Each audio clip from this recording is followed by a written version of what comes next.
नमस्कार दोस्तों, आपका फिर से स्वागत है अपने चैनल माई जंगल डायरी में।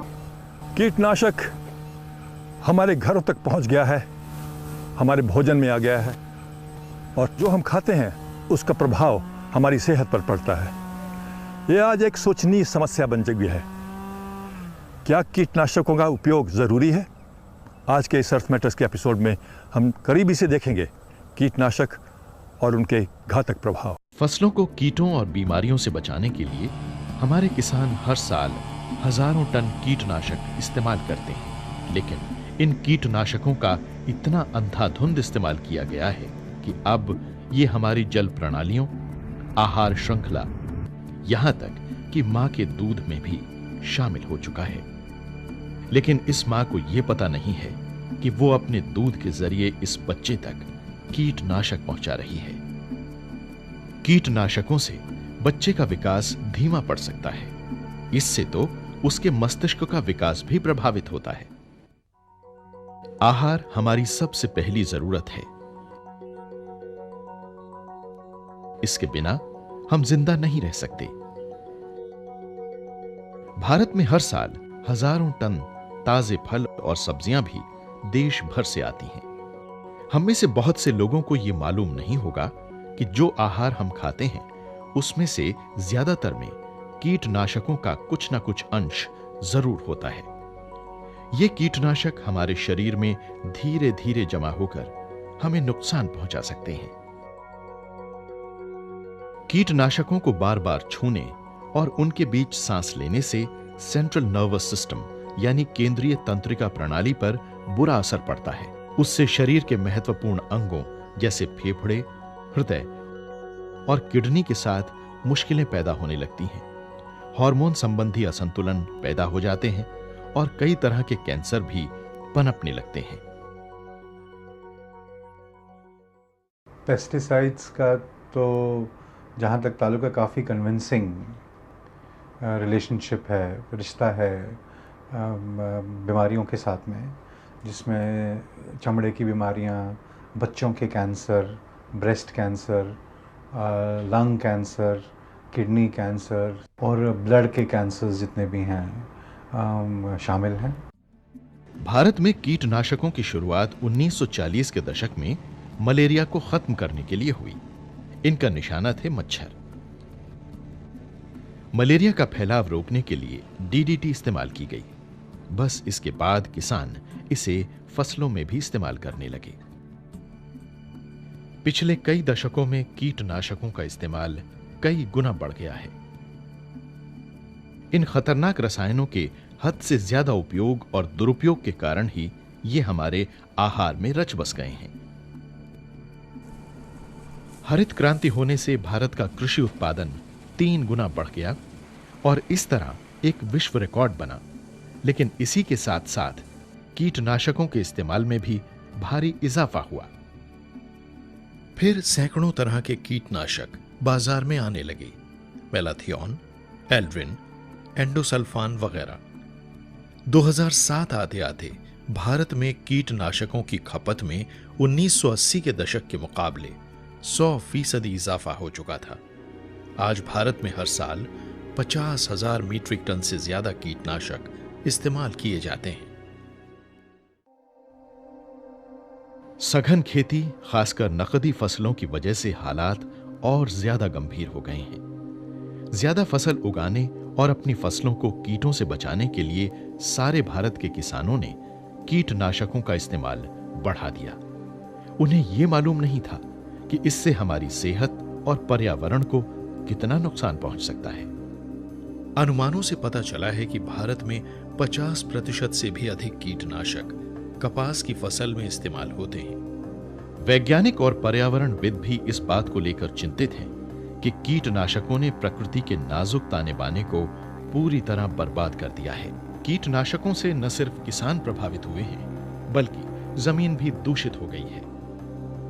इससे केंचुए, परागण करने वाले जीव जैसे मधुमक्खियां, तितलियां तथा हमारे अन्य सहायक जीव जो फसलों को खाने वाले कीटों को खत्म कर देते हैं, वे भी मर जाते हैं। डरावनी बात यह है कि कई कीटों ने तो इन कीटनाशकों के प्रति प्रतिरोधक शक्ति विकसित कर ली है। अब इनकी नई प्रजातियां पैदा हो रही हैं।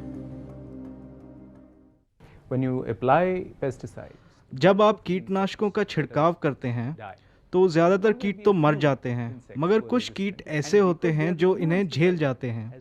ये क्योंकि बच जाते हैं, तो जब ये अपनी अगली पीढ़ी को जन्म देते हैं तो उस पर इन कीटनाशकों का असर नहीं the होता। new population that will be re-emerging will be a resistant population. बहुत सी मीडिया रिपोर्टों और एनजीओ द्वारा फलों और सब्जियों का टेस्ट करने पर यह पाया गया कि हम आज जो चीजें खाते हैं उनमें से कम आधी चीजों में कीटनाशकों के अंश मैक्सिमम रेजिड्यू लेवल से भी ज्यादा होती है। ये वो स्तर है जिससे ज्यादा कीटनाशक शरीर में जाने पर इंसान की सेहत पर बहुत बुरा असर पड़ सकता है।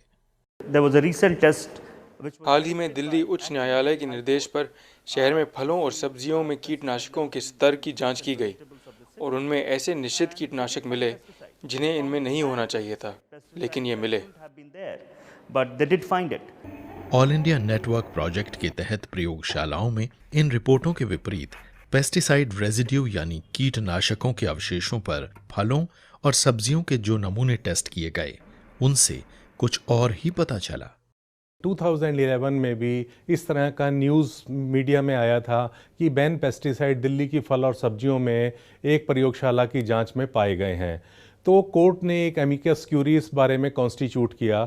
एमिकस क्यूरी ने different part of the city से फ्रूट्स और वेजिटेबल सैंपल कलेक्ट किए और वो कलेक्टेड सैंपल हमारे यहाँ इस प्रयोगशाला में आए, जो हमने यहाँ पे उसको होमोजेनाइज करके 4 प्रयोगशालाओं में भेजा और वहाँ पे उनकी जांच करी गई क्या उसमें वाकई वो बैन पेस्टिसाइड या हाई रेजिड्यू ऑफ पेस्टिसाइड है या नहीं है। तो हमने देखा किसी भी प्रयोगशाला में कोई भी बैन पेस्टिसाइड या अधिक लेवल का पेस्टिसाइड नहीं मिला। भारत में यूरोप और अमेरिका के मुकाबले कीटनाशकों की आधी मात्रा ही इस्तेमाल की जाती है। फिर भी विकासशील देशों में कीटनाशकों से प्रभावित होने वाले लोगों की 30% संख्या भारत में है। इसका कारण यह है कि कीटनाशकों को इस्तेमाल करने वाले हमारे किसानों को इनके प्रयोग का तरीका नहीं मालूम और वे कीटनाशकों में मौजूद घातक रसायनों से अनजान होते हैं। फफोका भी पड़ते हैं, खुजली हो जाती है, कोई दवा ऐसी आती है रिएक्शन कर जाती है, फसल को भी कर जाती है और अपने भी कर जाती है। हमने सेब के कुछ बागीचों पर भी नजर डाली। फलों के ये पेड़ कीटनाशकों से बुरी तरह लबरेज हैं। ज्यादातर किसान कीटनाशक निर्माताओं की हिदायतों को नहीं पढ़ते। उन्हें यह नहीं पता होता कि कीटनाशक की कितनी मात्रा इस्तेमाल की जानी है, इसकी मिकदार और फ्रीक्वेंसी कितनी होनी चाहिए। कुछ लोग तो इनकी बिल्कुल अनदेखी कर देते हैं, तो कुछ दूसरे छिड़काव के लिए अपने ही नियम तय करते हैं। बाकी लोग भी इन्हीं का अनुसरण करने लगते हैं। गुरमीत सिंह का ही मामला लीजिए। कीटनाशकों के छिड़काव पर 7,000 रुपए से भी ज्यादा खर्च करने के बावजूद ये कीटनाशक उनकी कपास की फसल को बचा नहीं सके। जब उन्होंने कई कीटनाशकों को मिलाकर इस्तेमाल किया तो उनकी त्वचा पर चकत्ते हो गए और साथ ही एलर्जी भी। ऊपर चढ़ाई खारिश होने शुरू हो लग गई। उस बाद मेरे बंदे सी 2-3 वो बंदा ने कोई। ऐसे मामले पूरे देश से ही सामने आ रहे हैं। बहुत से किसान कीटनाशकों से पैदा हुई गड़बड़ियों की शिकायत कर रहे हैं। इनमें जिगर और फेफड़ों के रोग सबसे आम हैं। जो सरकारी एजेंसियां कीटनाशकों के इस्तेमाल को नियंत्रित करती हैं, उनका भी यह मानना है कि हमारे किसान कीटनाशकों का अंधाधुंध इस्तेमाल करते हैं। जब भी कोई पेस्टिसाइड रजिस्टर होता है तो हम लोग ये भी निर्धारित करते हैं किस डोज में इसको यूज़ करना है, कौन सी समय यूज़ करना है, कौन सी क्रॉप पे यूज़ करना है, किस पेस्ट के अगेंस्ट यूज़ करना है। तो ये सारी जानकारी दी रहती है। परंतु कई बार क्या होता है कि किसान समझता नहीं उस चीज़ को, तो इनजुडिशियस यूज़ करता है। वो उसको जो भी समझ में आता है, जैसे भी समझ में आता है वो इस्तेमाल करते हैं। ये अज्ञानता की वजह से होता है सर। पर्यावरणवादी इसके लिए सरकारी तंत्र को दोषी ठहराते हैं। We will have to make sure that the laws are. हमें सुनिश्चित करना होगा कि नियम लागू किए जाएं। हमें यकीनी बनाना होगा कि निगरानी व्यवस्था सुधरे। अगर कानूनों का उल्लंघन होता है तो ऐसी सज़ा दी जाए जो मिसाल बने। तो अगर हम ये बात पक्की करना चाहते हैं कि देश में निषिद्ध कीटनाशकों का प्रयोग ना हो और उन्हें गैर कानूनी तरीके से इस्तेमाल न किया जाए, तो हमें ये सब करना पड़ेगा। Done in the country. हम लोगों को कोई शिक्षा मिला नहीं है सरकार के तरफ से या कीटनाशक दवाओं के तरफ से, तो हम लोग मजबूर हैं। अगर सरकार के तरफ से कुछ मदद मिलता तो हो सकता था कि इसका कुछ निवारण होता। का इस्तेमाल जायज़ भी है और नाजायज़ भी। इसका अंधाधुंध इस्तेमाल नाजायज़ है और इस अंधाधुंध इस्तेमाल के कारण कीटनाशक आज हमारे भोजन द्वारा हमारे घरों तक पहुंच गए हैं और हमारी सेहत को, हमारे परिवारों को प्रभावित कर रहे हैं। ये एक बहुत ही सीरियस मुद्दा है। हर रोज़ कई हजार किसान भाई इसका शिकार बन जाते हैं। हम हर रोज जो आहार लेते हैं उसके जरिए कीटनाशकों की कुछ न कुछ मात्रा तो हमारे भीतर पहुंच ही जाती है, लेकिन ये कीटनाशक हम सबको यानी आम जनता को किस तरह प्रभावित करते हैं?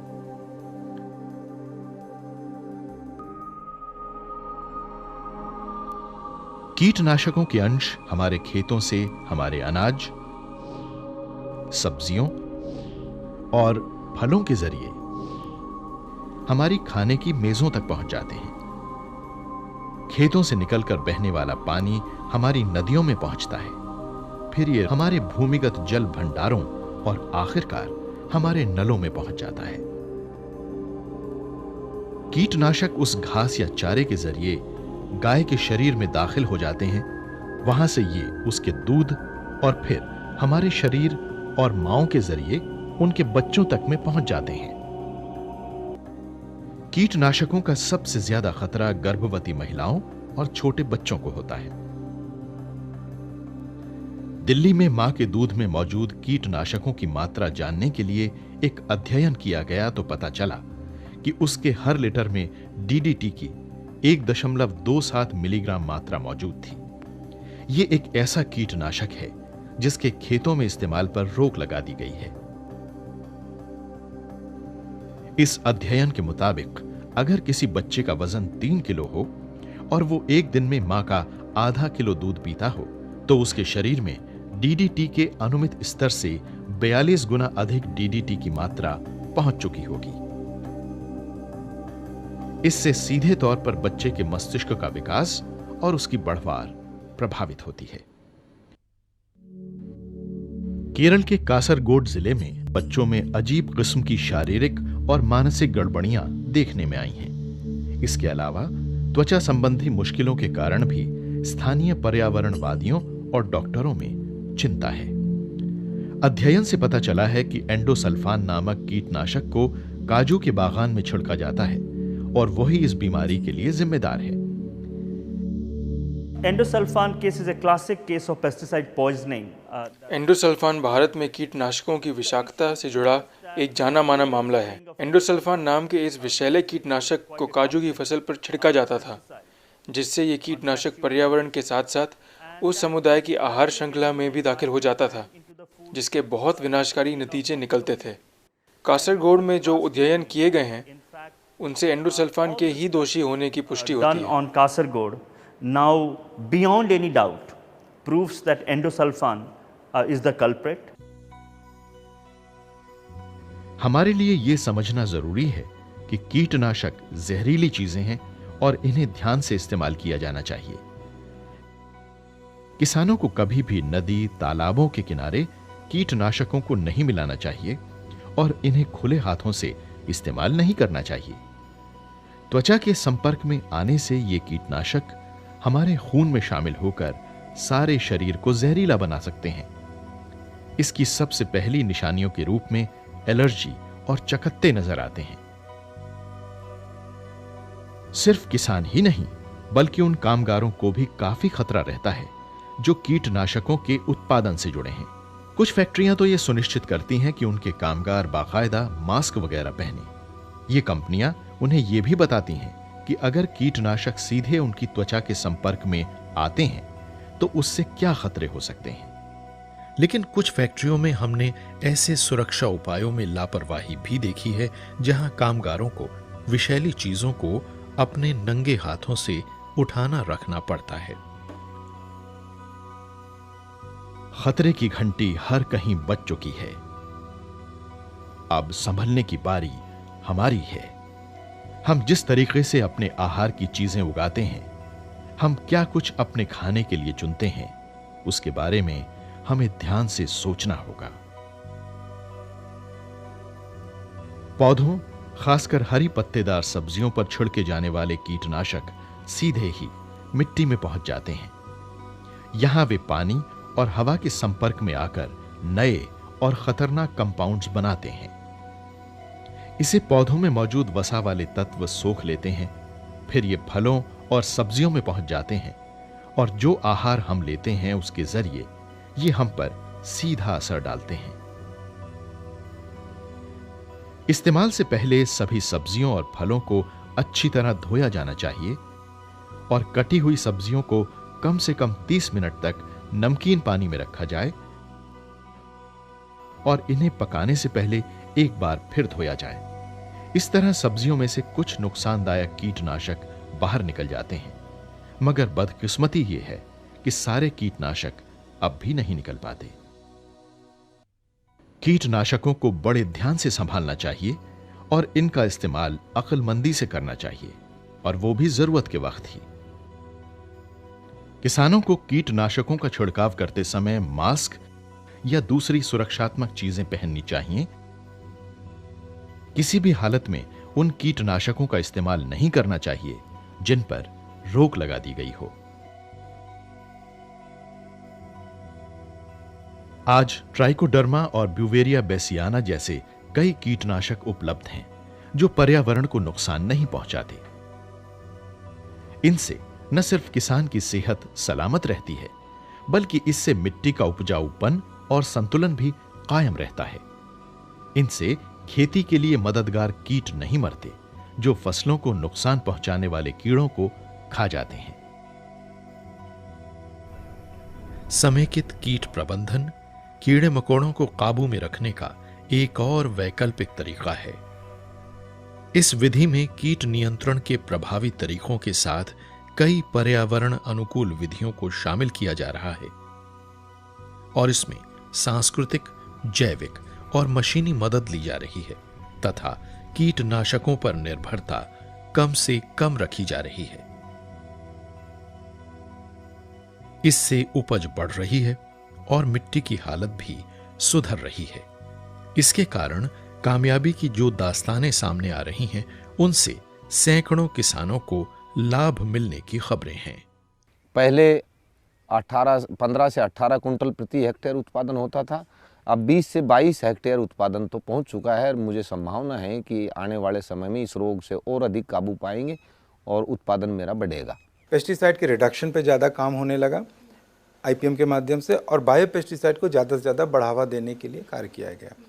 और इसके फलस्वरूप अगर आप 91-92 में देखें तो 123 मैट्रिक टन बायो पेस्टिसाइड का प्रोडक्शन कंजम्पशन था कंट्री में, जबकि आज इस समय 6000 मैट्रिक टन के आसपास है। तो आप देख सकते हैं कि बायो पेस्टिसाइड का काफ़ी कंजम्पशन बढ़ा है। एट द सेम टाइम उसी पीरियड में अगर आप देखेंगे करीब 75,000 metric tonne chemical pesticide country में यूज़ होते थे, जबकि आज की डेट में 59,000 मैट्रिक टन है। खेतों में इस तरह के तौर तरीकों के इस्तेमाल से ही ये सुनिश्चित हो पाएगा कि हम अपनी आहार श्रृंखला और पानी के स्रोतों को जहरीला नहीं बना रहे। एक स्वस्थ, सुरक्षित और रोग मुक्त भविष्य के लिए यही एकमात्र समाधान है। तो एक बार बात फिर आती है कि हम अपने घर में किस प्रकार से कीटनाशकों से बच सकते हैं। हम सबके घर में सब्जियां आती हैं। एक बर्तन में नमकीन पानी लीजिए और सब्जियां जो हों इस्तेमाल करने के पहले उनमें आधे घंटे के लिए डुबो दें। इससे कुछ रसायन और कुछ कीटनाशक बाहर आ जाएंगे। उसके बाद सब्जियां धो लें और उसके बाद इस्तेमाल करें। ये एक छोटा सा तरीका है, पर सबसे बड़ा तरीका ये है कि किसान जो सब्जियां उगाते हैं और हमारी फसलें उगाते हैं वो एक नियंत्रण लाएं पेस्टिसाइड के इस्तेमाल पर।